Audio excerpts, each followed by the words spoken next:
or length of markup on the lanes if you go with a drone or aerial platform.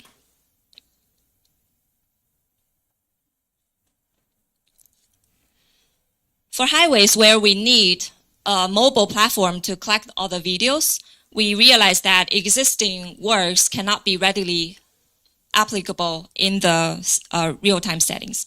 So we identify the gaps regarding both hardware and system and software.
So here we would like to show in a more detail how our idea come up with by exploring the most related works regarding the hardware system.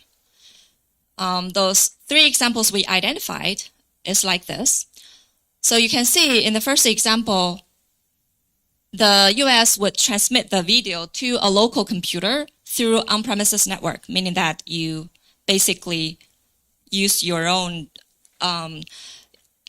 you have to configure the network by yourself instead of using existing service. And this actually applies to all the related works that we identify, meaning that that's where your frame starts to get lost, because as long as it leaves the UAS, and then it would suffer from possible loss when it gets into a controller or a local computer. Those controllers are similar cases that you see with the manufacturer's setting. For example, you have controller attached to the UAS. No matter of whether you have cable or other network on the following steps, as long as you have the first step coming with the frame loss, then it's impossible to recover the data or understand how many arbitrary frames are lost. So a simple setting for the example 3 is plotted here. So to get rid of all the on-premises network in the system, our idea is really simple, just to make a direct connection between the UAS and a computer so that you don't lose any frames. However, since we have to connect them, meaning that your computer cannot be remote, so it has to be on board, which is like mounted on the drone. So we need an onboard computer, which means very specialized and compact computer that can be mounted. And then we use a cloud service because this step has to be remote. So this way we can ensure minimum or even no frame loss because of the commercial cloud service which provides a secured practice. So after that motivation, we still have pretty complex overall hardware system as shown here. On the left side, we have the drone mounted with a computer. And then we'll have to transmit the data to the internet. However, the onboard computer usually has the ability to the network access capability. However, it's limited. So we have to introduce a powerful router so that can get you the data on the cellular internet via 5G. We pick up 5G because the capacity of a router still constrains the uploading volume of your data. So we just want to leave no constraints on this step. So we just have a large one, which is sufficient based on our calculation of the expected data volume. Meanwhile, another good thing about the router is that it can enable us to connect the onboard computer with a remote but local monitoring computer, which means that the operator can use the computer which is on site but right near the UAS to watch the operation happening on the onboard computer and the drone. And finally, the remote user can access a cloud server in a typical way to see the videos and analytics. From the software perspective, we have a pretty long pipeline from data retrieval to the final product. So here we just highlight some of those key points. So first we need to retrieve the data from the drone via its SDK, which is a little unique in our case. And the second major step is to localize the vehicle from detection algorithm. You probably already know the typical one can call YOLO, and video and vehicle tracking methods like deep sort. But here we just want to highlight dataset preparation, because when we apply those most cutting edge algorithms there, we realize that the dataset quality is really the part that bears the most risk of constraining our performance. And for the last major step estimate, which is speed estimation, we highlight how to undistort the geometry within the image and making it able to estimate the speed by scaling up after using the reference object of lane markups. As highlighted before, the proper training dataset collection turns out to be an important tip. In the middle row, you will see our testing dataset would look like this. However, if you go with an arbitrary or typical training dataset, which may look like the one on the left side, which is also used in existing works, it has an advantage of the highest volume that you can find. So I guess that's why people would like to use it. However, if you compare them, they look pretty different. And this is really why people call it dissimilarly distributed training dataset, if you go with some of the examples. To solve this one, our testing shows that selecting a similarly distributed dataset like the one on the third column, which would give you a much better result. And it also has a good volume. After selecting the proper dataset, another tip that we want to highlight is to minimize the types of target objects. When some of the existing works use more object types like car and truck, in those cases, I understand, because they want to use the objects, the car as the reference object, so that you can use the dimension of a car to scale up the distance measure.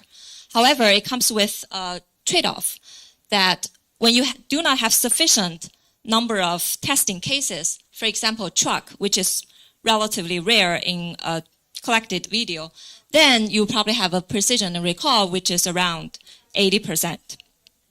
However, if you combine the object classes, then it will give you one category, but a much higher performance, which is around 95%. This aligns with YOLO's recommendation, which is the object detector, that you should have at least certain amounts of training cases and should have a balanced training data set. Here we show the qualitative improvement of our tips, aligning with the previous arguments that when you have less number of cases for truck, in this case, then you probably will not be able to identify truck properly. But the modified, like after minimizing the object classes, then you can do it by recognizing it as a vehicle. Another case is that for objects that look similar to truck, which is not, would probably also generate a false positive if you go with the two-class approach. But it is properly rejected in the improved one. So here we show image rectification, that the goal is really to make all the parallels in the real world would also shown as parallel lines on an image, which is not the case if you have a distorted one. So the idea is really to reconstruct that planar coordinate system by identifying the two vanishing points pointing to two orthogonal directions. So then, with the identified location in pixel and distance in image, as well as the reference object's dimension, which is the markup's actual length, we can scale up the identified distance on image to the real dimension. And the time interval between frames is represented as the number of frames per second. As the interface, we have a web application to show a remote user how the original and processed video will look like. And you can put a customized data analytics result on it as well. Since we're working towards real time, we're not there yet. So an ongoing task is to identify the latency through a thorough analysis. We want to identify among the major steps all the computational or transmission time spent across those steps. So we understand which part would probably make the current system not possible for real time in a short run. For example, right now we are very curious about this part because the 5G cellular internet uploading speed provided by those carriers are not too large. So if that's the case, it's really beyond our control that we'll claim that that's really a performance of existing infrastructure. Our approach, since we're using, for example, the markup length as the reference object, it makes it possible to generalize to other traffic flow characteristics, even though most of existing works focusing on speed estimation. For example, we can estimate the number of vehicles per kilometers, since we can measure the distance along the lanes, and we can also estimate the flow, which is number of vehicles per hour, by putting arbitrary or imaginary line as the reference point. So given New Jersey specific application, which is hard-shoulder running strategy, we can show the intermediate quantities are also being applicable to automate applications like this. For example, if you know, we're trying to use the signal to turn the temporary shoulder into an active lane or just a shoulder. So if you look at it, it's really that we can do by automating the process of identifying vehicle, whether that's on the shoulder, and shoulder segmentation, and also the speed estimation, whether it's static or moving, to tell whether the approach can be automated. And then you just need a signaling rules design to utilize all the data analytics results. So we also propose a signaling rules to show how a possible approach can be realized by determining the switch of signal based on the 3 results of the data analytics, while vehicle's presence and the segment of shoulder is combined into 1. So you only have 2 columns. I understand that we also need to consider other aspects to make the system more complex and applicable, for example, the pedestrian. And this is the last step, which loops back to the theme of today's presentation track, that is safety. So I want to acknowledge all the partners and sponsors of this project. If you have any questions, please feel free to write to me. Thank you.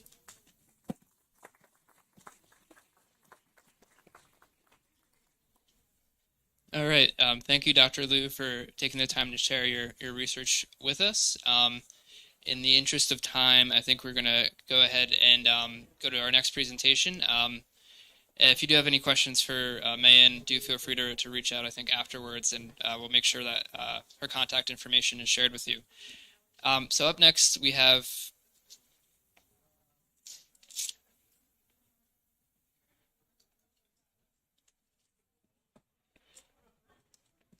So our next presentation is going to be on enhancing vulnerable road user safety in urban streets using LiDAR and crossing warning systems from Dr. Bronislav Dimitrichevich at the New Jersey Institute of Technology. And we're going to have 2 presentations this afternoon from Bronislav, as some of our colleagues from NJIT were not able to make it this afternoon. But let me introduce Dr. Dimitrichevich's background. He is an assistant professor at the Department of Civil and Environmental Engineering at the New Jersey Institute of Technology. He specializes in transportation systems analysis, transportation planning, traffic management and operations, and intelligent transportation systems. Recently, Dr. Dimitrichevich has led several ITS research projects for NJDOT's ITS Resource Center, which is hosted at NJIT, including projects focusing on ITS applications in traffic monitoring and control, road weather management, and the application of crowdsourced and CV data in transportation systems and safety analysis. So with that, I'll turn it over to you.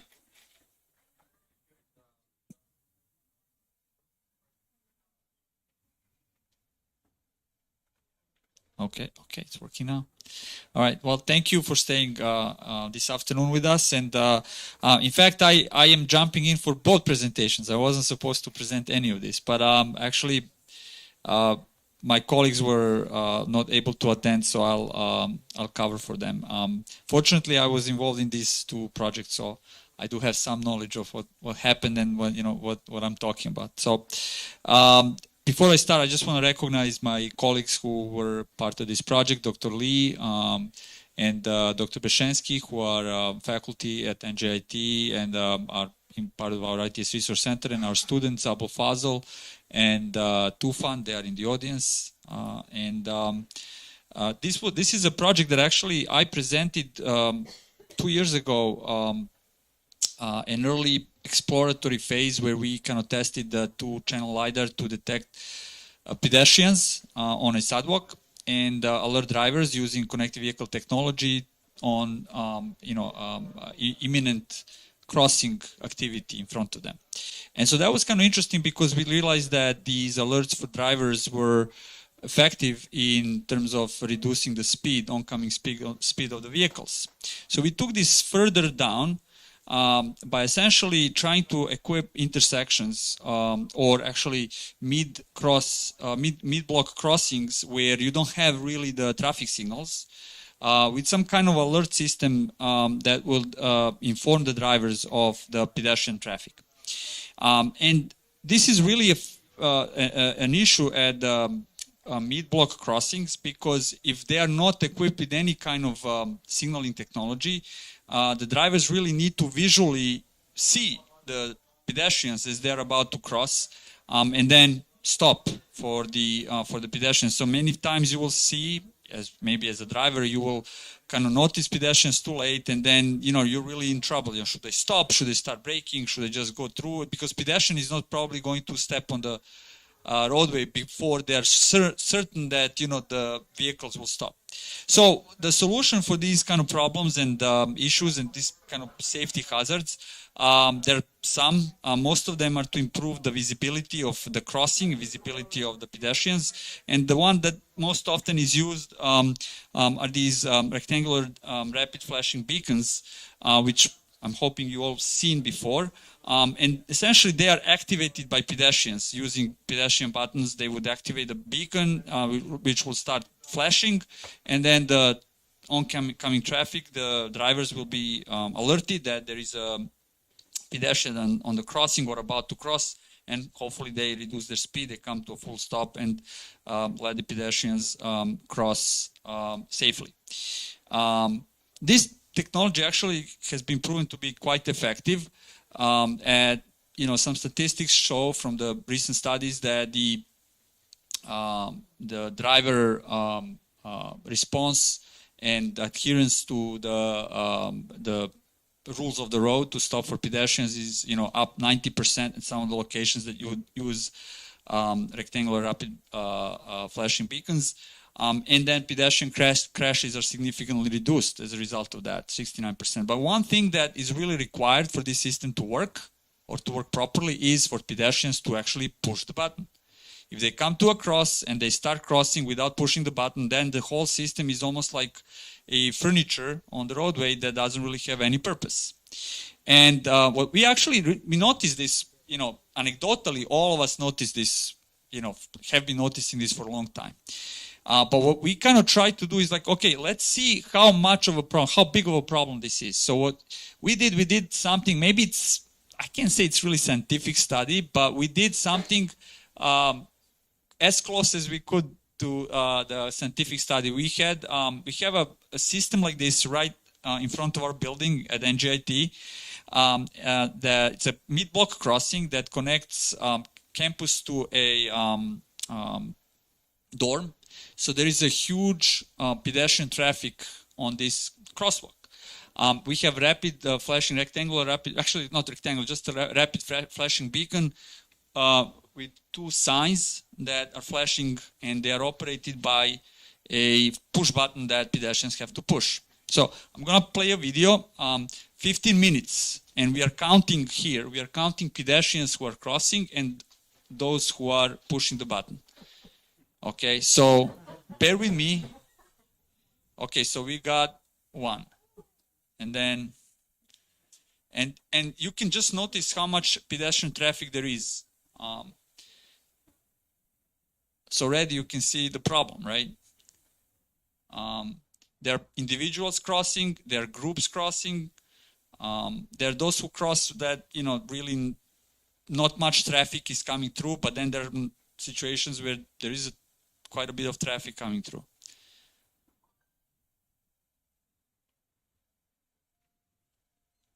So if you pay attention, you'll also see what maybe we can call it jaywalking. So people crossing outside of the crossing, right? That's right there, but I guess it's too far, like the one just crossed, right? So all of these are issues, right? So there's the number one issue is obviously, so look, 58 pedestrians were counted crossing the crossing, and only 6 push the button, 10%, about 10%, right? So 90% of the time, this flashing beacon is really not effective because it's almost like it's not there. So we actually followed up with all the students, and I really need to thank our students, Abu Fazl and Tufan. They were really very proactive and kind of recruiting the students for this survey right on the spot. And we asked them questions about using this technology, using the push button to activate the rapid flashing beacons. And some of the answers just kind of emphasize the problem. Number one, we asked them how often they use this crosswalk, and most of them use it daily because they're mostly students who either live on campus and they live in that dorm, or they kind of go to the dorm to meet with colleagues to study.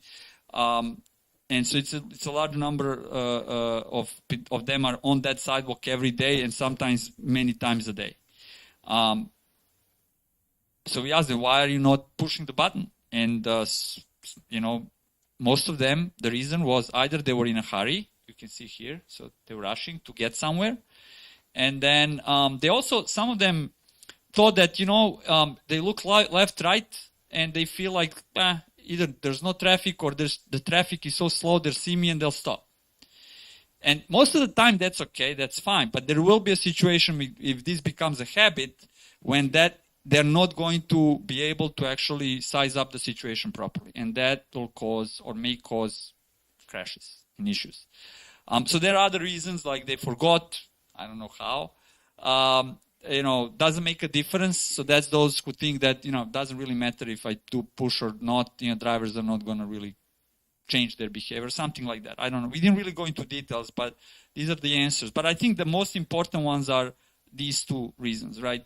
Which means that highly likely that's part of their habit, and it's not something that will change even if we kind of try to educate them more. That's our kind of conclusion. So we also asked them if they jaywalk. Some of them do. Why do they do it? And then again, you can see they're in a hurry. So most of the problem is that people are in a hurry to cross that crosswalk, and that's causing them not to pay attention or not to really push the button that really is there for their safety. Then sometimes the crosswalk was out of the way, and especially the guys who were crossing in the sidewalks 10 feet away, and that was too far. So, but again, that was one of the reasons they would jaywalk, that the crossing is not close enough. Anyway, but so all of these things really led us to think about how can this problem be addressed. And what we thought is that really, if that push button was pushed every time, then the system would probably be much more effective. And if the button is not pushed, and the reason we have the button is to activate the rapid flashing beacon, then can we activate that rapid flashing beacon by passively detecting pedestrians, not really expecting them or making them or having them push the button, but somehow detect that they're there and just activate the rapid flashing beacon. So what we came up with is a system that uses, in this case, LiDAR. You could use other detection technology like cameras. So we use LiDAR to detect pedestrians as they are approaching the pedestrian crossing, and then when our system confirms that they are about to cross, we activate the rapid flashing beacon automatically without the need to push the button. The system consists of several components. One, obviously LiDAR up front, up on the slide. Then we have a computer that really has the intelligence. We developed a machine learning based algorithm that will collect the data from the LiDAR and then will process that data to detect pedestrians, other objects, and also position of those objects on the road. So there is some computation that's required, and for that we need a computer. And then we use controllers. This is Arduino and Raspberry Pi. These are just small boards that really control the signaling between the computer and the rapid flashing beacon. Signaling meaning when the signal should be activated, deactivated, how long that activation should be, that kind of stuff. So the key advantage, obviously, is that we no longer need pedestrians to do anything. They just need to come to the crosswalk and start crossing, and the beacon will start flashing. So the concept is that this LiDAR would be positioned somewhere near the crossing, and it will be kind of monitoring this area. Obviously, it monitors the whole area in the site, but we can create these virtual zones, detection zones, where we can actually use the LiDAR to detect movement first of all, detect all the objects, then movement of those objects. We can recognize what kind of objects those are, and then based on that intelligence, we can activate the flashing beacon when it's appropriate to do so.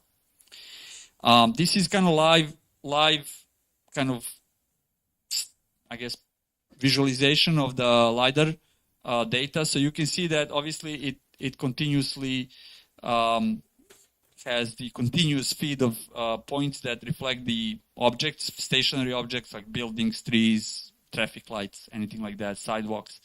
But then you will see pedestrians are also crossing. So essentially what this is showing is that, yes, the LiDAR can see everything. All of these points reflect objects on the road, but we can kind of train the model that we have algorithm that is processing the data to identify objects that are pedestrians. That's what we are looking for. We really want to identify pedestrians, and we also want to activate that detection when they enter these zones that we use for detection and the control of the rapid flashing beacon. So we set up this system that I just kind of described at the same crossing at NJIT, and the algorithm was developed by our students and Professor Lee, and it was implemented with some additional, keep saying intelligence, but I mean some additional rules that will also determine how long that flashing should occur. We also had a logic that was developed to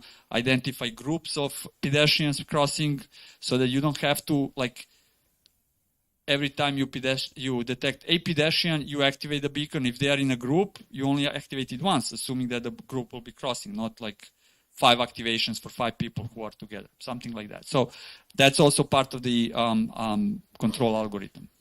So this is how it works. So you can see now the pedestrian that didn't really press the button, but the beacon was activated as that pedestrian approached the intersection, right, automatically.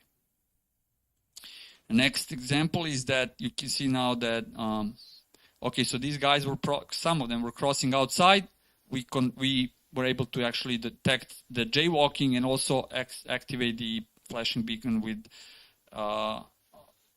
by detecting pedestrians who are outside, crossing outside the crossing. The next group of pedestrians, so now this essentially will only activate once, and we'll watch the entire group crossing. When the entire group crossed, then the activation will be terminated. A jaywalker will show up, just watch. And now see the activated beacon. Wow, they were like really far, but we got them. So again, that's the it's, I don't say a beauty of this system, but like really one advantage is that we can play with that length of that activation zone and kind of detect pedestrians that are even outside of the crosswalk, but keeping them safe that way while they're crossing. So we our conclusions are that this is really an effective technology that can be used to address these issues that I identified early on with push buttons. These crossings with rectangular rapid flashing beacons. There are some concerns about the cost of technology, some maybe concerns about the reliability of the technology, not in terms of how reliable it is in detecting the pedestrians, but maybe maintenance, ability to operate in adverse weather conditions and things like that. We've tested different types of LiDAR so far. We didn't really notice any issues, but we're looking forward to testing some of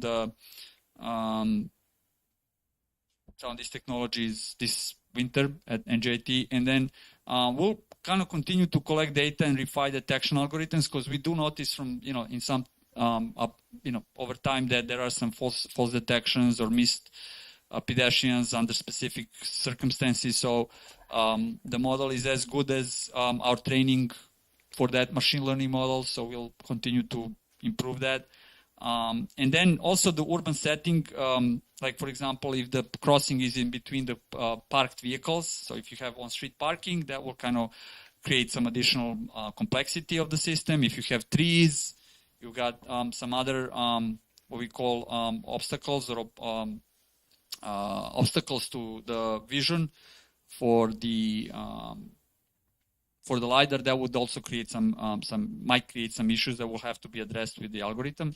And then ultimately, we would like to find a way to, besides activating flashing beacons, we can stream this information to connect through connected vehicle applications to the vehicles themselves. So instead of, like, if you are in a vehicle that's equipped with this connected vehicle technology, you can get an alert of the pedestrians crossing in front of you right on your dashboard, on your infotainment system. Even if the flashing beacon is not there, it's not installed, there is no really anything, right? There's no technology there for the pedestrians to even push, even if they wanted. We can create a system that can virtually send these messages to oncoming traffic as the vehicles are approaching the intersection. So imagine that there is no flashing beacon, pedestrians are crossing, and vehicles are coming.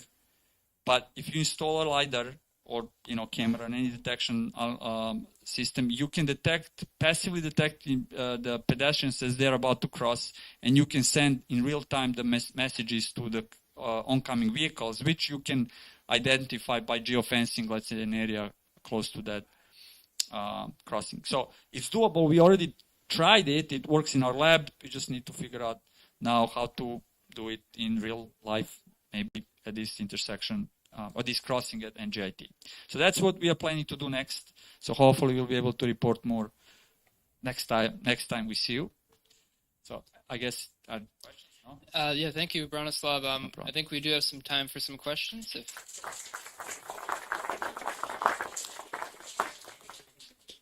Yes.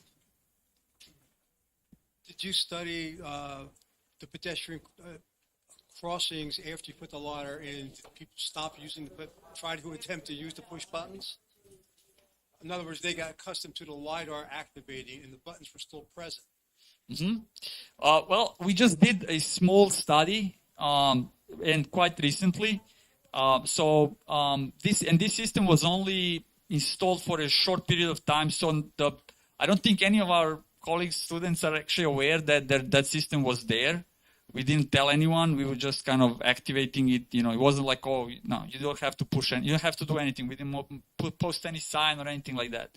It was really, I was saying incognito, but we did this like just to test the technology and see how effective it is.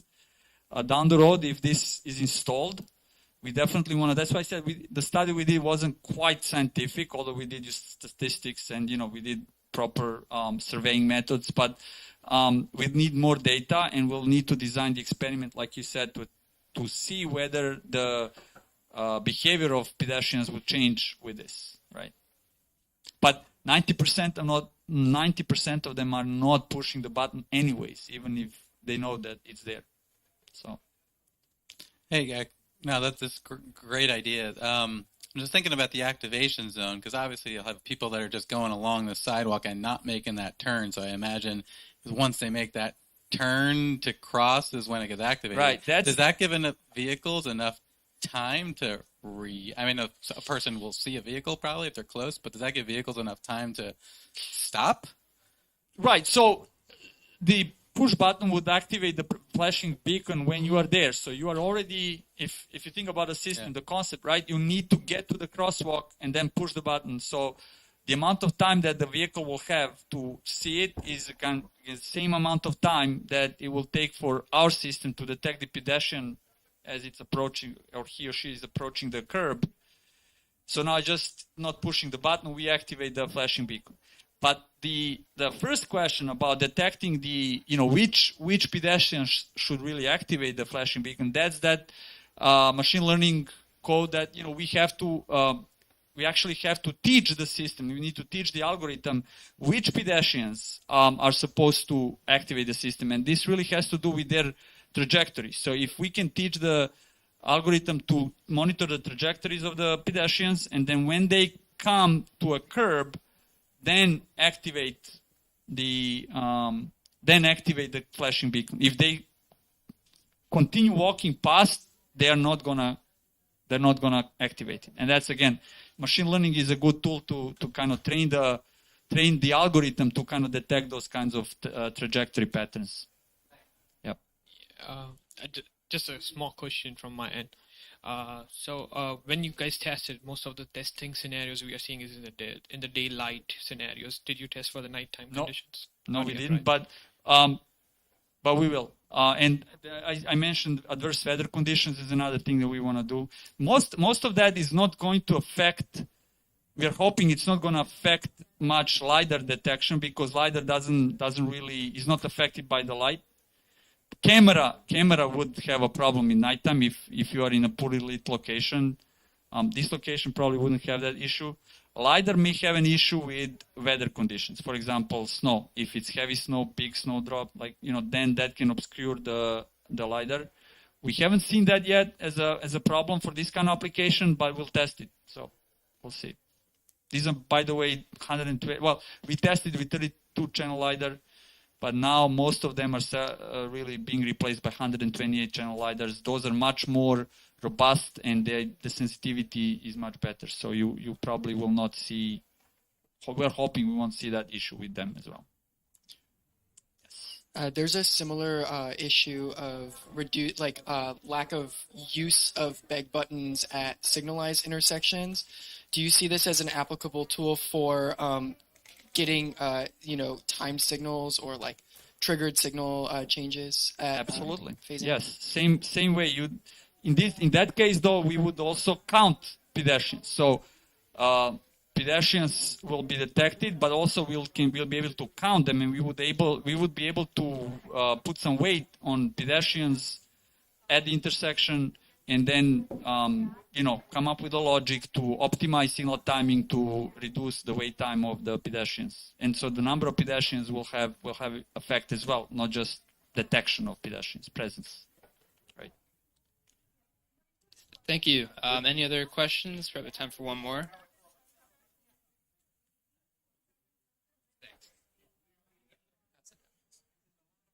I think one time you mentioned, like few minutes ago, when they cross the crosswalk, nearby the curb leaving, they detect it, right? Yes. Detect LiDAR. Jaywalkers.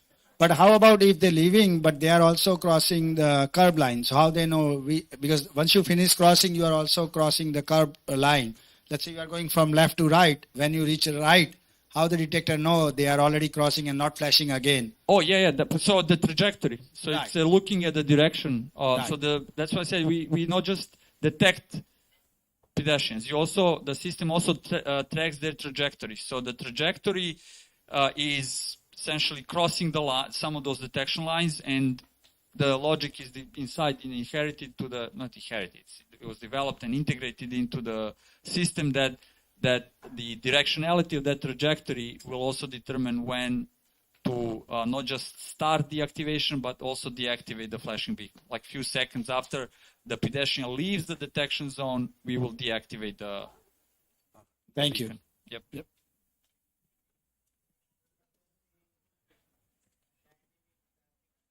Next? Do we do next? Okay. Yep. All right, so we'll save some time for additional introduction. My colleague, Dr. Besenski, wasn't able to attend today either, so I will cover for him as well.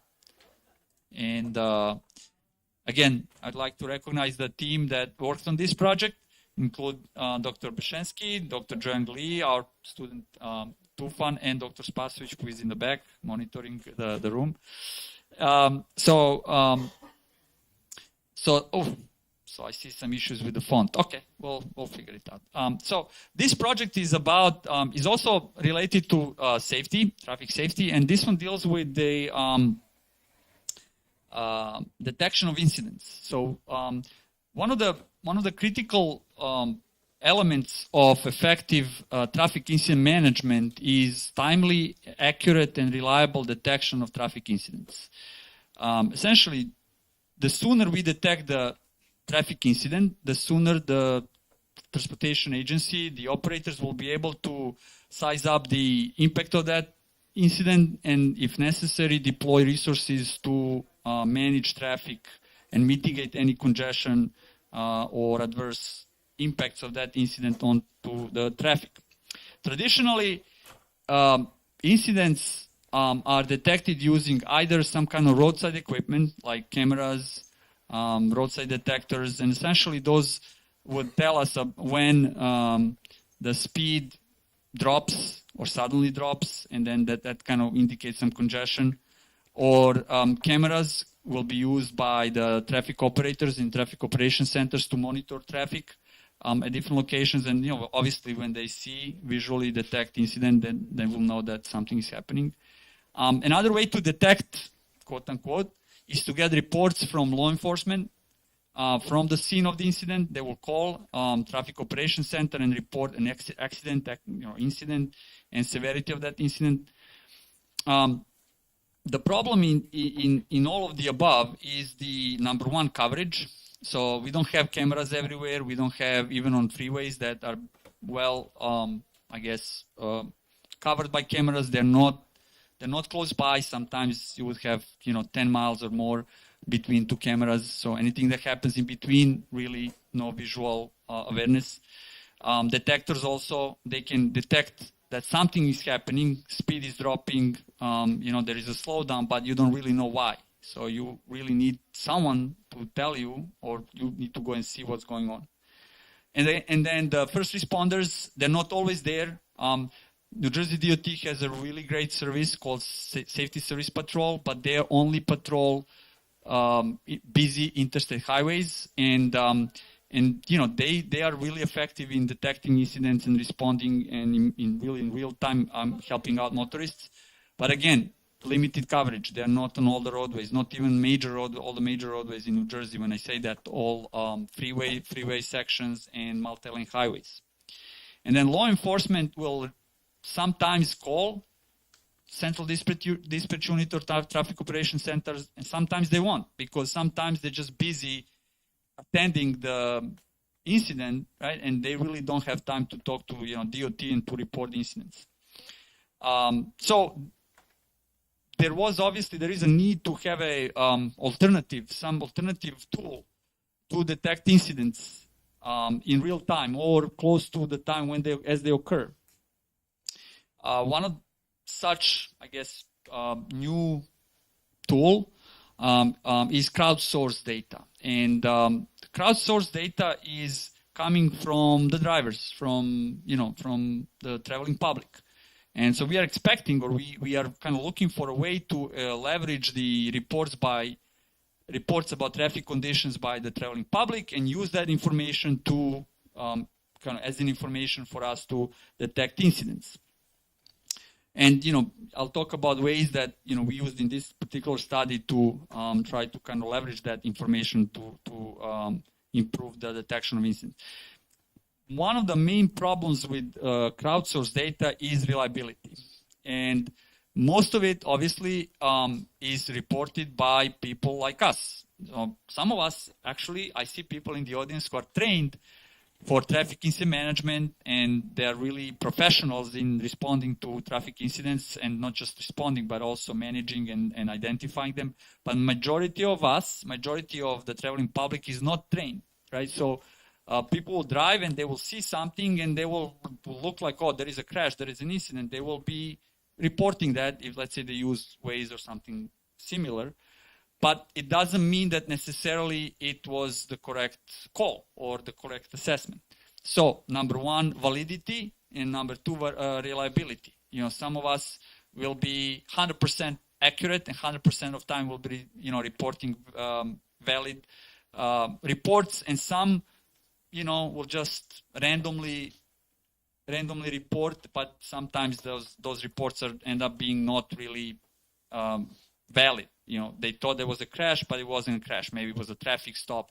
Maybe it was just a slowdown because of the volume. They don't know. But they just assumed, okay, there's something happening, maybe a crash, let me report the crash. So that's a problem, because when we get these alerts and we just use them as, oh, there is a report from Waze or, crash, and if we take it for granted on its face value, we'll be getting too many alerts, and majority of them will end up being false. And then what happens is your confidence goes down. So the next one that comes, you're going to say, oh, you know what, this probably is not even, worth looking at, right? So that's a problem when you have a source of information that is not trustworthy. So again, we looked at this study as a way to augment the existing detection methods. I mentioned cameras, I mentioned traffic detection, I mentioned connected vehicle data, and augment that with this additional source, which would be crowdsourced traffic data, in this case from Waze. The main advantage of crowdsourced information is that is for the traffic operation agencies cheap, almost no cost, right? We can just subscribe to Waze feed as their partner, and Waze kind of really likes working with state DOTs and traffic operations agencies, and they will kind of share the data with us or with traffic operations center. So really low cost of employing that. And we don't have to invest into human resources to monitor cameras. The more cameras we put, it's great. We got more cameras on the road. We can see, more of our network. But then you need to hire people to actually watch these cameras, right? Now we have another technology that will kind of use video analytics to detect incidents, but that also is not 100% accurate. So with Waze and crowdsourced data, that cost is not really there. So we can actually improve our efficiency at very low cost. Again, the main problem is how do we ensure that the validity of the reports is sufficient and their accuracy is sufficient, that we can integrate that as a valid incident reporting tool in our toolbox. So for those of you, I just assumed that everyone knows about Waze, but for those of you who don't, it really started as a navigation app, and then it kind of morphed into, but it was always crowdsourced, so that not just giving you directions how to get from A to B, it was also using the data from the users who were reporting various incidents, accidents, events, traffic stops. My colleague put police traps. So there is more to it than just the spot. But also getting there without being caught speeding, things like that. Anyway, I shouldn't be saying that. But one of the advantages is that now these drivers are becoming our sort of collaborators in managing traffic through Waze. Right? Because they're sharing their assessment of traffic conditions. And so, again, the problem is that how much we should trust their judgment and how much we should trust their reports. And you will see some of them are very trustworthy, some are not. And the problem is, we don't know who they are, we don't know their names, we don't know anything. They're all anonymous. So we have to figure out a way to kind of grab those reports that we think we should trust more, and kind of ignore those that we don't think we should trust, right? And so that will reduce the number of false reports that we would just be wasting our time reviewing and paying attention to, and we kind of focus on those that are valid, that are trustworthy, that we should really take into account and kind of react to those as part of our incident management process. To do that, we developed two models that we integrated into one. Number one, we developed a what we called data filtering algorithm using this density-based spatial clustering of applications algorithm. It's just a machine learning method that processes large amount of data and tries to cluster them. And each cluster will be labeled like, okay, this is false, this is positive, right? So it's we are trying to look at all the Waze reports that are coming in, and we are trying to use the information about those reports, and you'll see in a few slides the attributes that we use to cluster them. And we kind of create this cluster and say, okay, so if this report is in this cluster, it's likely to be valid. But if it's in this cluster, then it's not valid. We should just ignore it. And so that's kind of the gist of this machine learning algorithm that we used. And then we also wanted to see well if that's the first step, obviously, but the second step is, can we figure out which properties or which features of those reports are more influential in terms of validity of the reports.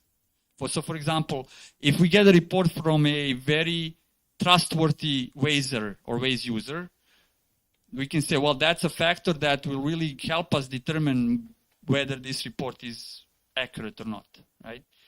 And then there are other properties or features of those reports, I'll show you in a minute, that we can actually evaluate their significance in terms of the validity of the report. And to do that, what we did, our our student Tufan was working on this, developed binary logic model to actually explore the statistical, I guess the statistical significance of each of those features of the Waze reports. So I guess I don't have my watch, but I can actually, okay, I'll try to speed up.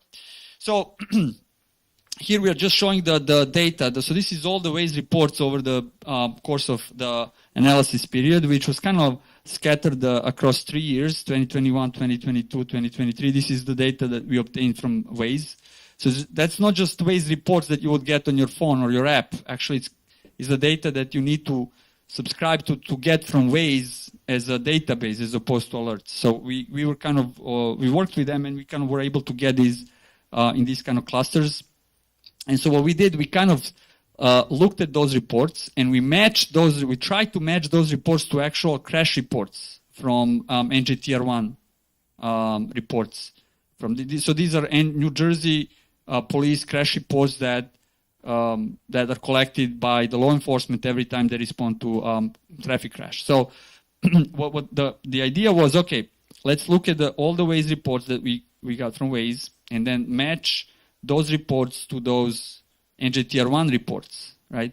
And so what we were looking for matching, right? And we knew that not all the Waze reports will actually be valid. So that process actually gave us the matching between the Waze reports and crashes. So that's how we were able to label the Waze reports as valid and not valid. Those that we matched to NJTR1 reports were valid, and those that were not matched to NJTR1 reports were not valid, because obviously at the time and location the Waze report was submitted for a crash, there was no crash. So therefore, that was not a valid report. Okay, so that was the process of matching, and we used that process and the data that was labeled in such a way to train that DB-scan method to cluster the reports from Waze. How did we cluster? We clustered using various attributes of those reports. Each one of those reports, and this is not something you can see in the Waze app. That's why you need Waze to work with you, or you to work with Waze. The database they shared includes not just report, location, and time. It includes some additional information about the crash and on those who reported the crash. So we can see the reliability and confidence score, which is actually related to the user of Waze. So Waze, when you start using it, they track your behavior. They track what you report, when you report, and then they also track how other Waze users respond to that. So if you report a crash, and then a bunch of Waze users confirm, yes, there was a crash, then your confidence goes up because now somebody validated your crash report, right? And so that, and Waze is tracking that. So the more thumbs up kind of thing you have, the more reliable you are as a user and as a reporter of crashes.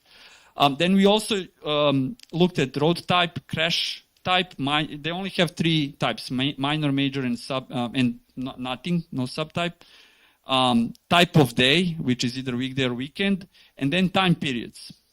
So what we kind of thought that maybe time periods were also going to be significant, because maybe the reporting and the quality of reporting in different time periods would vary. So that can help also determine the validity of the reports. And then there are report ratings based on the type of user. So this is what Waze actually did. They used all this information, and then Waze has their own algorithm that will give us the reporting rating. Level 1 means new user. We can really verify. And then there are levels 2 to 5, which are, they call editors. Those are the ones that actually are more experienced and more reliable users.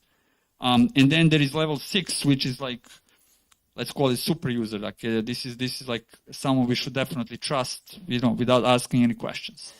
They call them Waze champions. Those are the ones who actually help them, develop the application and inform their development better.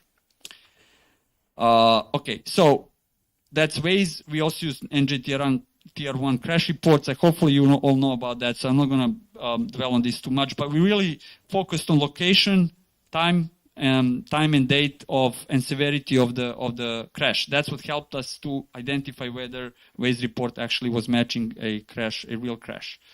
So as I said, Waze reports, they're very, it's a huge database. They come in, at very high frequency, and obviously there could be multiple reports for the same event. So like we did some kind of mapping, I don't know if you can see, but there are a lot of events that have the same color. It's all one event. Actually, it's only one crash, but you can get like few dozen reports for the single event, and they will not happen at the same location, right? Because I'll be driving and I see something that looks like, okay, it's a queue, it's a congestion, and I see something probably looks like a crash, I'm going to report a crash. And somebody will pass it and report the same thing, right? So we are reporting the same crash at different locations. So we have to actually filter all that as well and kind of match it to the same event to be able to kind of train our model to detect valid reports. So that's what happened in the step where we localized each crash based on NJTR1 report. We localized a segment of the roadway that we were looking for anyways reports occurring there or coming in at those locations. So we kind of focused on a 0.5 mile, half a mile section around the reported location in Tier 1, NJTR 1. And then we also look at the time, because obviously that report can come in at various points within the duration of the incident. But another thing is that we are all aware that NJTR 1 is not super accurate at the time when the time of the crash report. Like, so the time of the crash in the NJTR 1 is not necessarily accurate. I'm not saying it's not, we shouldn't look at it, but it's not accurate in, like, if you say this crash happened at 10:15. Well, it may not be that may not be accurate. Maybe it happened 15, 20 minutes earlier. Maybe it happened 15, 20 minutes later. Maybe it did happen at 10:15, So it really depends on the law enforcement, the officer who was putting together the report, because obviously most of the time, the police officer was not there when the crash occurred. So they had to collect that information from those who were in the crash. So that is a little bit kind of, I don't say subjective, but almost subjective. So we kind of take that, and we can't really assume that's the only time we should be looking at. So we created this 1 hour kind of window around that reported crash time to identify any Waze reports about the crash, about that crash. So essentially, it's a temporal and spatial buffer, if you will, that we use to identify Waze reports that correspond to a crash. And that's, again, for the purpose of labeling. So this is just some statistic about the matching that we obtained. So, for example, out of about 120,000 records of Waze reports, we were able to match about 10%, about 19,000, 15. Well, it says 50. Actually, no, 15.6%. So this is the matching rate, right? So this is actually how the percentage of Waze reports that were actually valid, right? That we could validate they occurred at the crash locations, at the reported crash locations, and the rest of them we just couldn't validate that they were actually related to an actual crash. And then you can see through the years, the 2021 data set, like portion of the 2021 that we evaluated had a relatively higher matching rate, and then 22 and 23 quite close to each other. In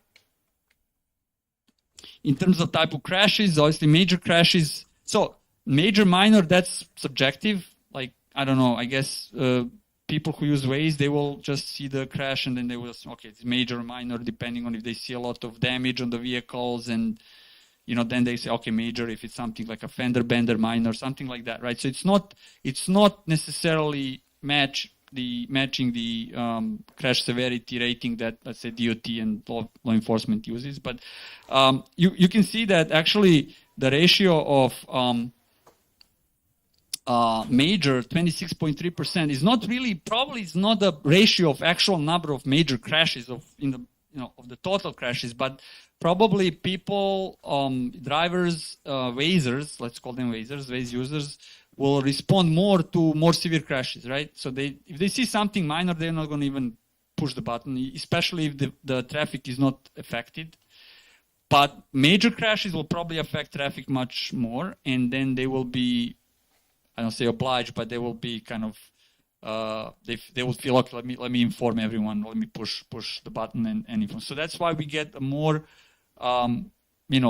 better coverage of these major events or major crashes by the users of Waze. And then some of the matching analysis of the type of roadway. We see that freeways, 27% of all matched reports are on freeways, 49% on primary streets, which is majority of the roadway lane miles in New Jersey, and then secondary street and other roadways. Okay, let me skip through. I'll talk about this in a minute. So, and one thing that we also notice is very indicative is that, remember that rating of the Wazers, of the users. So you can see that the number of reports with high rating is very low. So these, I don't know if you can see, but 10, 9, 8, 7, these are the user ratings. So you essentially, the number of reports that are coming from the users who are rated high is very low. This line are those who are rated, number one. So these are new users, maybe not so reliable reports, right? So the majority of the reports are from those users. And then as their rating, as their reliability, so to speak, right, goes up, meaning they're growing in confidence, the number of those actually in the data set is lower. Okay. What we did, that kind of covered the first part where we kind of try to filter between or to filter out the non-valid reports and just keep the valid reports. The second part is this understanding of the different attributes of these crashes. As I mentioned, type of crash, type of day, time of day, type of user, type of the report, and we try to see which one of those factors was most significant. So we found that, and I apologize, you can't see here, but this is the type of day. Is it a weekday or weekend? That's a significant factor. So it's 11.1% more likely that the report will be valid if this is on a weekday. So weekends are less reliable reports. Then you have time of day, peak periods. In just conclusion, peak periods were more likely to generate, or valid reports are more likely to be generated during peak periods. Freeways and primary streets or primary arterials, again, high likelihood of valid crash reports. And then obviously the higher the reporting rating, the higher the chance of valid report. And then crash types, major crashes are actually much more likely to result in a valid report. So, and that's what the conclusions are. Exactly that, right? This is what we and actually that's a good news. Why is that the good news? Is that because peak hours on primary streets, that's where a crash would cause the most problem from traffic, and that's when those are the types of events and locations and times of day when DOT will need to do something to respond to those crashes, right? Outside of those times in different locations, maybe crashes it won't be so critical to have a really fast response. Peak periods, a lot of traffic, a lot of congestion, that's when the crash will create the most impact. And if we can get reports during those times that are highly reliable, validated, or verified, then we can actually really improve the response if we augment our current reporting with these Waze reports, right? So that's a good news from the study we did, looking at the attributes and their significance. And then I already mentioned the impact of other crashes. So I just want to kind of get to a closure here in the interest of time. But anyway, so we do have some more work to do with this. So number one, we probably want to expand the data set and then explore some of the additional features like seasonality. And then we also look at these additional variables, weather conditions I mentioned. We didn't really look at that, but maybe reporting crashes in certain weather conditions is going to be different. I mean, the validity of those reports. And then we want to see how these these machine learning algorithms can be introduced to integrate dynamic changes of the ratings of these reporters or Wazers, so that we can actually use their feedback continuously and what you call dynamically change the rating, and that will help us kind of filter out those valid reports in the future. So that's it. Hopefully, I know I'm over time, but thank you, Bronislav. Thank you again for sharing your research and the work you and your colleagues at NJIT are doing. Round of applause. So I want to make sure we have enough time for our final session. So I would say any questions, do feel free to reach out to Bronislav or someone on staff today, and we'll put you in contact. But let me invite Ruqaya, Alfaris, and Greg Woltman up to the podium for our final session, and I will introduce them. Ruqaya Alfaris is a PhD student in the Department of Civil and Environmental Engineering at Rowan University. She is working as a research assistant at the Center for Research and Education in Advanced Transportation Engineering Systems, and she has been working on several projects to address transportation safety issues and maintain equity across transportation systems. Ruqaya has been selected as a recipient of many awards, and she has several published papers in prestigious journals and conference proceedings. And Greg Woltman is a research project coordinator at the Alan M. Voorhees Transportation Center at Rutgers University.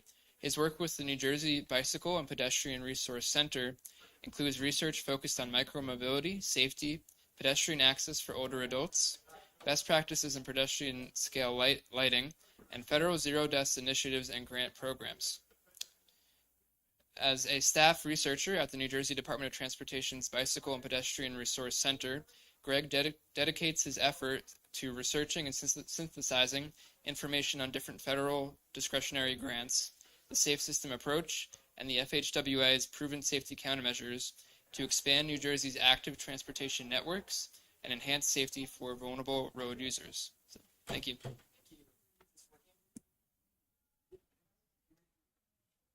Now, is it working? Okay, cool. Okay, so as he mentioned, my name is Greg Woltman. I'm here with my research partner, Ruqaya. Whoa, bad font. Anyway, this work is being done through this with funding support from the New Jersey Department of Transportation, which is federal highway funding. I am from the New Jersey Department of Transportation's Bicycle and Pedestrian Resource Center, and Ruqaya is with CREATES, which is the Center for Research and Education in Advanced Transportation. Awesome backronym, I love that. This project is also in partnership with the EDC7, the Everyday Counts initiative, which this year, in year 7 of the initiative, there is a topic which is a nighttime visibility for safety, which is where we fit in. Our project team is myself, Ruqaya, and then our directors or managing directors, Leanne Von Hagen and Dr. Mohammed Jalayir, who could not be here because they both have other things that they are doing today. So we're going to talk about background of our study, the scope, design considerations and criteria that we have kind of identified through our results, takeaways, and what this means for safety in New Jersey. Okay, so just to start with some examples. This we took the actually Leanne took this picture in South Brown Brook, New Jersey, from her windshield. She was in the passenger seat, just for the record.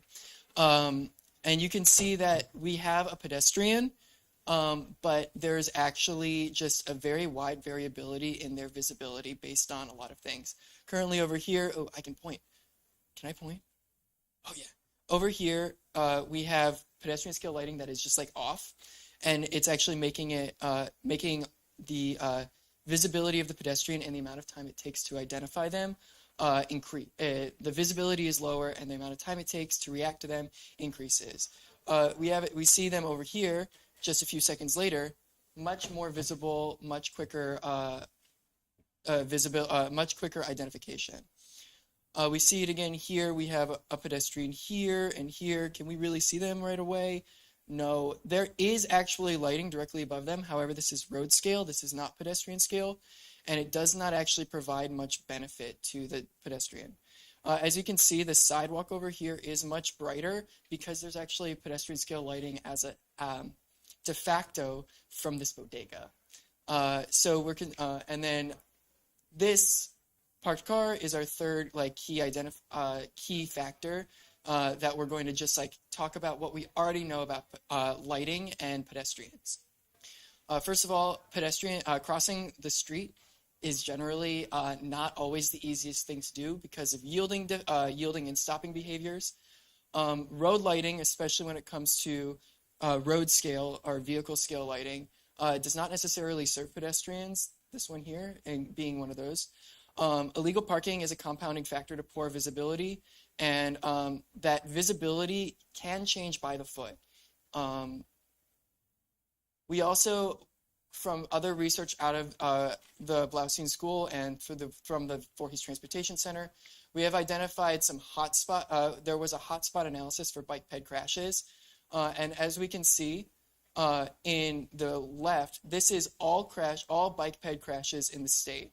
And where there's blue, there's an underrepresentation of crashes, and where it's red, there is an overrepresentation of bike ped crashes. And what we can see is that there's a high concentration in North Jersey in the densest, most walkable parts of the state, as well as in Atlantic City and Cape May.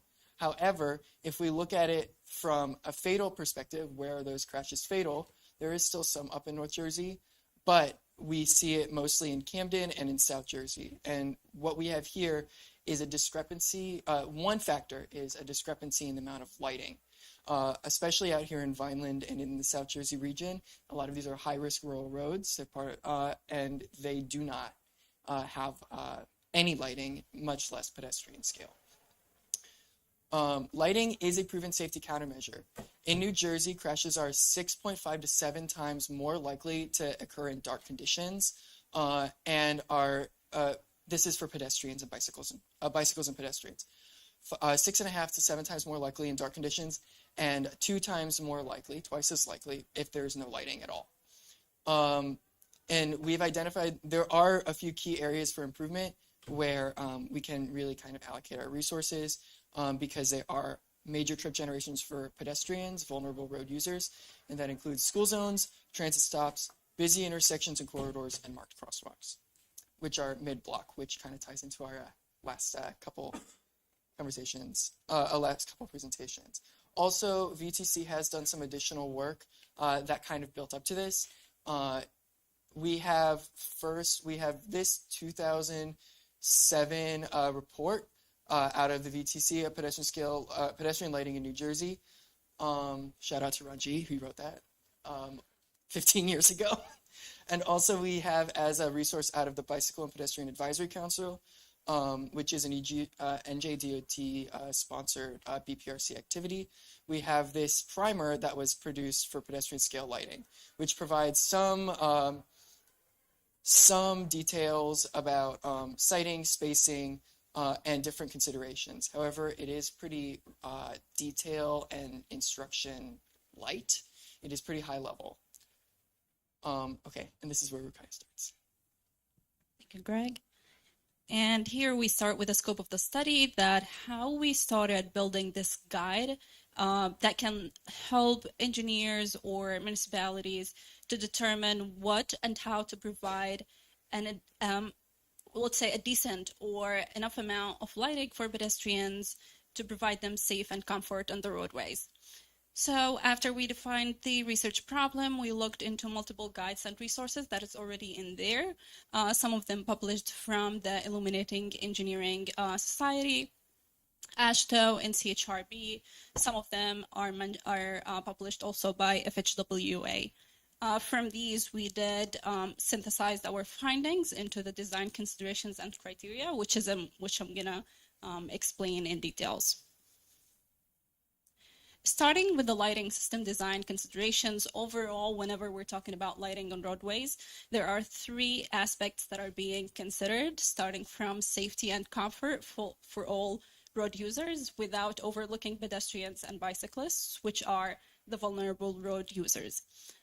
Environmental impact, considering the new, for instance, lighting that are being installed on the roadways, such as LEDs, and their impact on environment, the wildlife, and even the human health.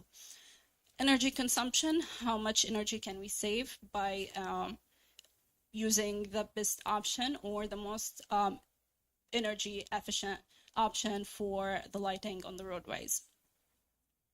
Starting with the design selection criteria considerations, there are two ways or two types of criteria that we need to consider whenever we start determining the lighting that we need in a roadway. The primary selection criteria and the secondary selection criteria. The primary one, technically or primarily look into the levels of lighting that we need to provide in a roadway, and that's illuminating and luminating, which I'm gonna explain in a bit. The secondary criteria, which focuses and guide on the characteristics, the selection, and maybe the feature itself for the lighting system that we're putting on the roadway. The primary criteria, which covers the luminance and illuminance. So let's at first differentiate between the luminance and illuminance. If we have a lighting source, such as what we see in the slide in here, the amount of light that falls from that light source on the ground itself, this yellow circle in there, it is what we call illuminance. And this is usually measured by lux or foot candle, and how much we have from this illuminance, or the more we have illuminance, the more coverage we have for the lighting. It has three types. It comes horizontal, vertical, and semi-cylindrical. I'm gonna expand on these in a bit. But we have also luminance in our primary criteria. The luminance is how much light we have reflected on the eye, or it measures the brightness of an object that is being observed from a specific direction, how bright that object is. For instance, for that pedestrians that we see in there, how much visible it is for the eye direction that we see on the other side. And for the luminance, it's measured by candela per square meter. And for the basic knowledge, if we have higher luminance, for sure we have sooner and easier detection for the object we're trying to see. And in our case here, it could be a pedestrian, it could be a bicyclist. To split out the three types or the three measures of the illuminance, we have the horizontal, vertical, and semi-cylindrical. The difference for the horizontal illuminance, it is the amount of light that falls on a flat surface, horizontal surface, and the wider that plane is, the more visibility we have. Once we look at the vertical one, it is the amount of light that falls on the vertical plane, and it's measured or recorded based on the eye level of the observer.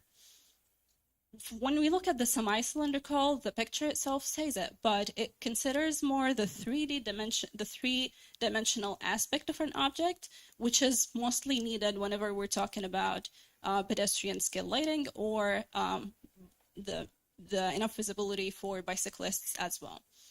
Each of these has additions or tweaks that we need to add once we are determining the final illuminance and luminance that we need for efficient lighting in a specific roadway in a specific neighborhood that has specific characteristics. But those all are split out in diagrams that I'm going to present at the end, but the basic knowledge about them, to differentiate them, we need to present them in here.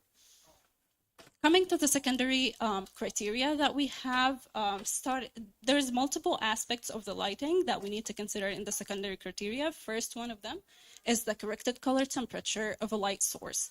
And this is technically the color output of a light source. It is measured by the degrees Kelvins. It ranges from 100 degree Kelvin to 10,000 degree Kelvins from warm to cool. The less it is, the warmer the light is, the higher it is, the more blue tone of a color it would take, and the cooler it becomes. Now, once we're talking about the pedestrian scale lightings or even street lightings themselves, they do not usually go beyond 6,000 degree Kelvins. We do not see that blue tone of color on the roadways. Once we reach the usual that we have is up to 6,000 Kelvins.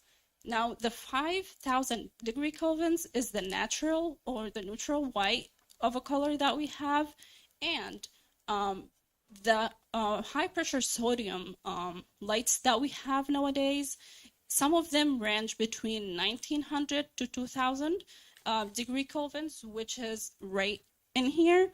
So it is warm.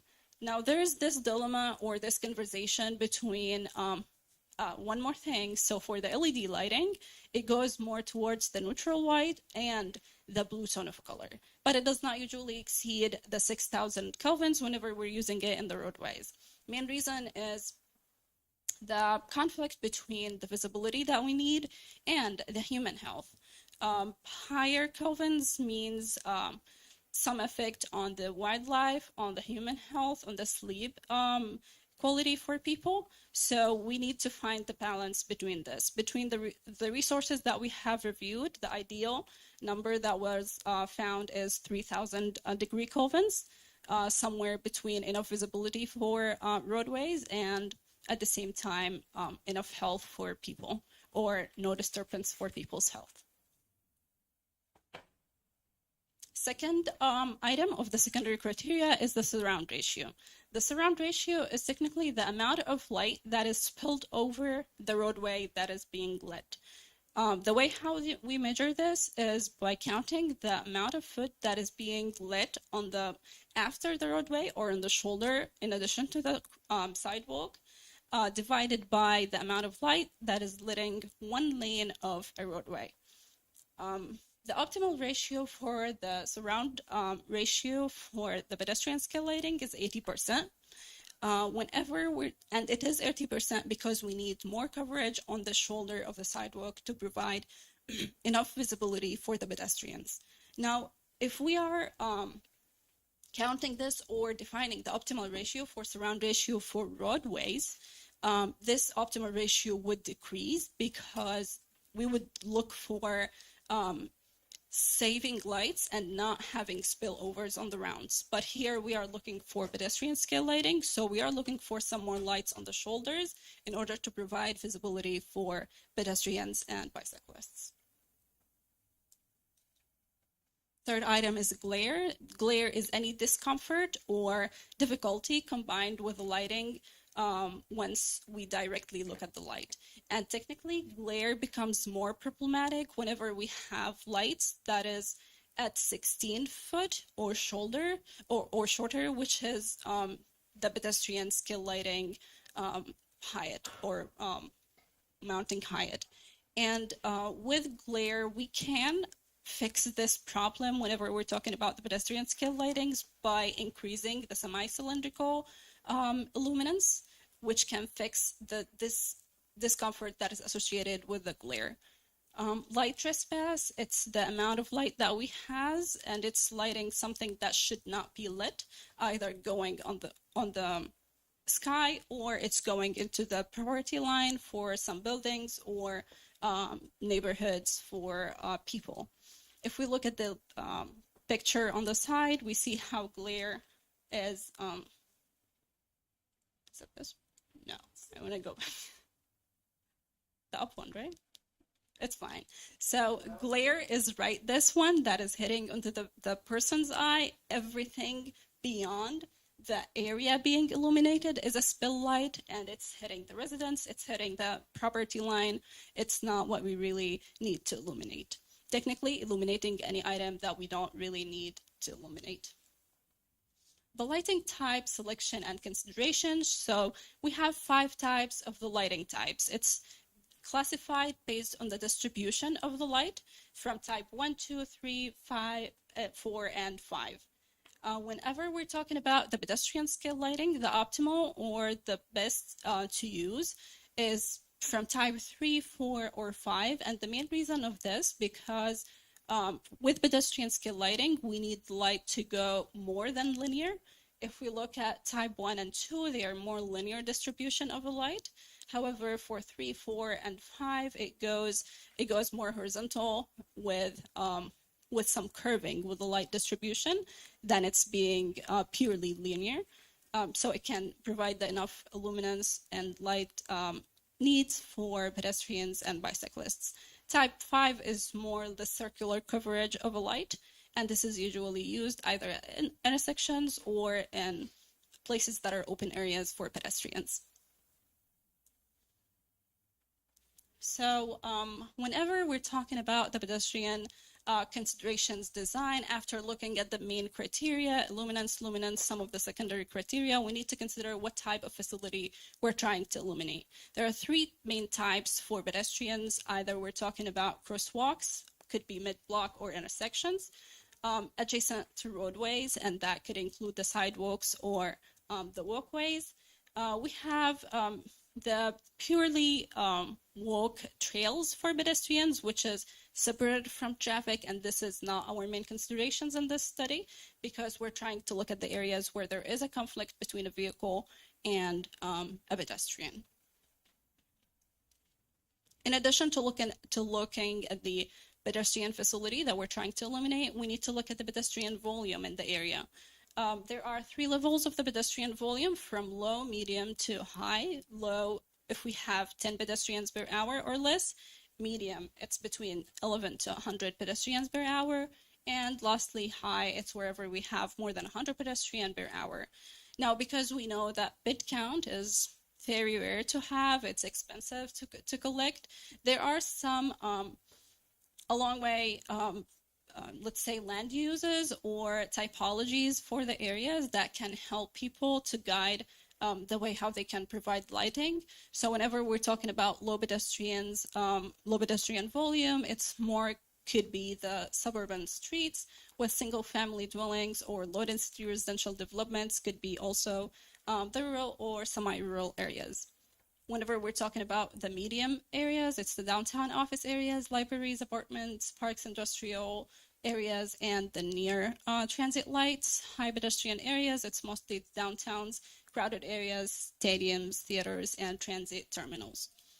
This can guide whenever the bit count is not available for people or for the engineers who are trying to work on the pedestrian scale lighting.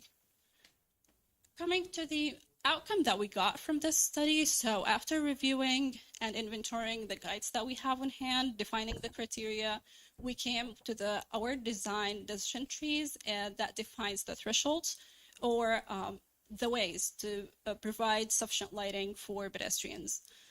There are 3 main items that are provided within these decision trees: the illuminance and luminance, which is the lighting levels, the placement for these lightings, which are mounting and spacing, and lastly, the lighting fixture. If we start with the first decision tree, it's fine. So it's basically considers the lighting level, how much illuminance and luminance we need to provide for specific area, either if we're talking about intersection or adjacent roadway. So the flow chart, it just walks you through it. We start from the question or the node if we are in an area that is adjacent to roadway or not. If yes, we continue with the flow chart. Is that a crosswalk or not? If it is a crosswalk, we end up with 20 vertical loops as an optimal illuminance. If it's not, we need to understand the pedestrian volume level. We go to the options, either if it's a low or medium or a high. If it's low or medium, we have 20 vertical loops as optimal illuminance. And similar, if we go to the high, we have 10 semi-cylindrical loops as optimal illuminance. Then we try to figure out if it's a rural or urban areas, and from that we determine the optimal luminance. Now, one important thing that I need to highlight here, if you see the +2 cylindrical, semi-cylindrical loops on this side, from this side, and from down here, you see the +0.5 candela per square meter, and similar here.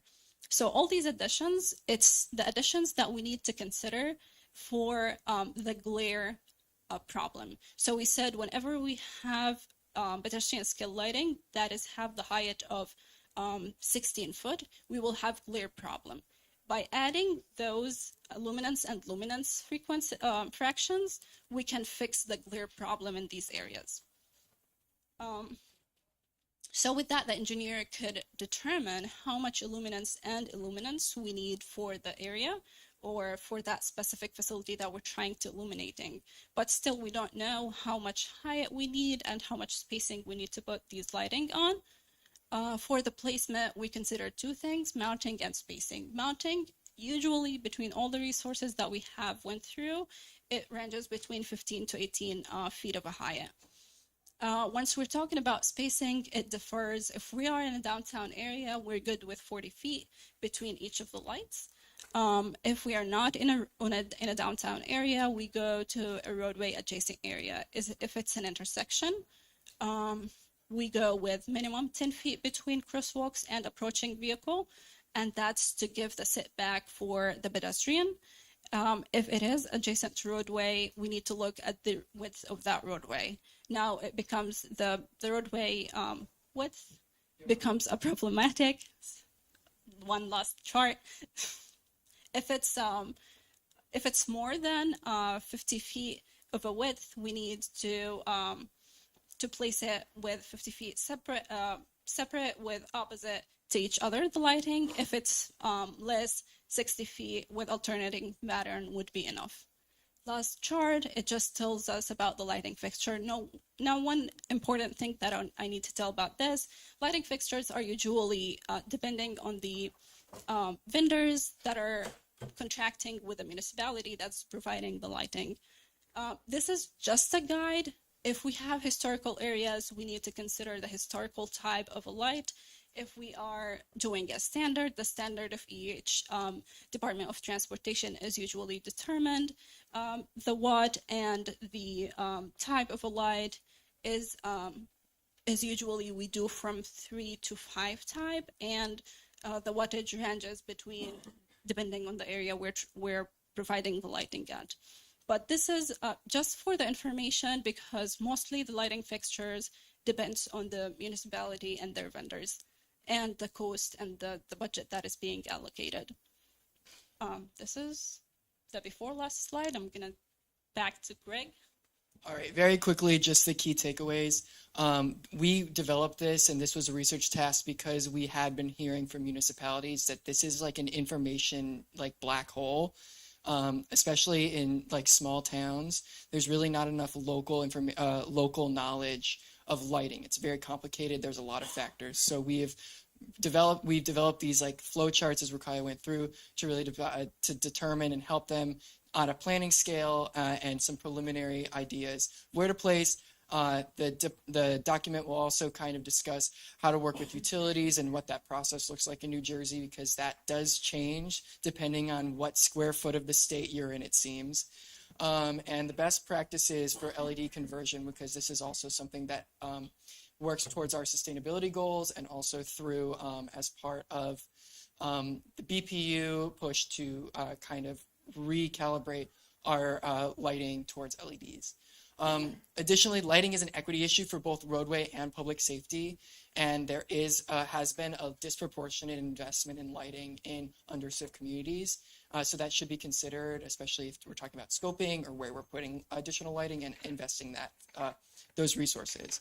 And as one more thing for sustainability, this is kind of an approach to sustainability, as it does allow for better safety and comfort of pedestrians, meaning that people can shift later at night into walking in more environments and at more times.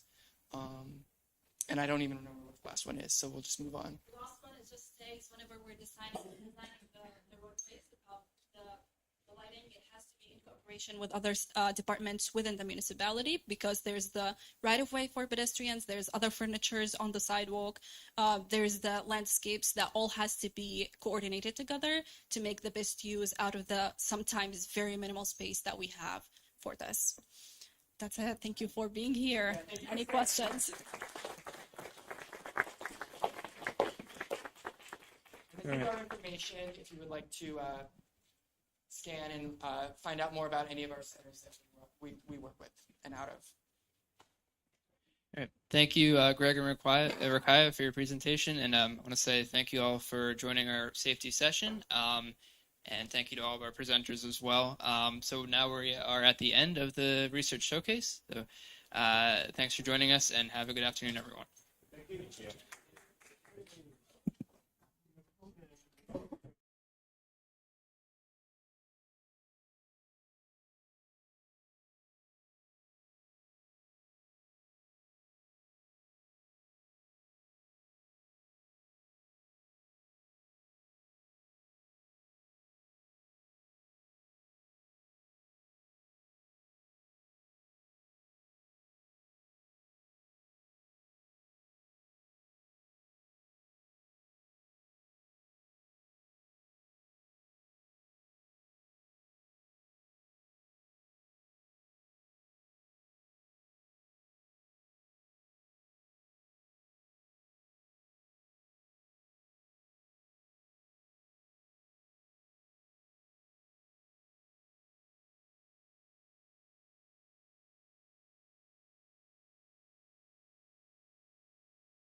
You have blood on my head. No, I mean, just, anything you do, really, it's from the, is this your first time? Yes.